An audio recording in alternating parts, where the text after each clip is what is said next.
गोळा केले आणि नेत्याचा शब्द खाली जाऊ नये म्हणून केवळ आम्ही रात्री 2 वाजेपर्यंत जागून फॉर्म भरला आणि इथे येऊन आम्ही फॉर्म भरल्यानंतर आत्ता अशी काही बातमी कानावर येते आहे की त्या ठिकाणी आमचा विचार न करता अन्य कुठल्या तरी नवख्या लोकांचा विचार जो आहे झालेला आहे।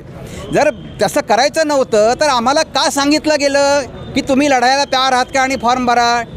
माझ्यासारख्या आज जवळजवळ 50 वर्ष भारतीय जनता पार्टीच्या विचारांकरता लढणाऱ्या कार्यकर्त्याचा हा अपमान झाला आहे असं मी समजतो।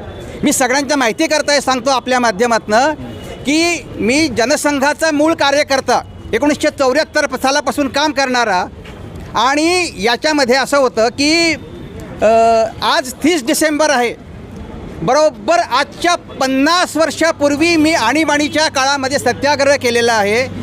महाराष्ट्रातला सगळ्यात लहान वयाचा बालसत्याग्रही म्हणून माझा गौरव केलेला आहे शासनाने आणि माझी ही जर पक्षाचं काम करणारा एक निष्ठावंत कार्यकर्ता आहे। मला सांगितलं गेलं की तुम्ही तयारी करा रात्री 11 वाजता आणि नंतर हा जो काही प्रकार झालेला आहे याच्याने अतिशय दुःख झालेलं आहे। हेची फळं काय ममतपाला गेले 50 वर्ष माझ्यासारखा एक कार्यकर्ता निष्ठेने काम करतो आहे, ते तुम्ही अशा रीतीने फसगत करायला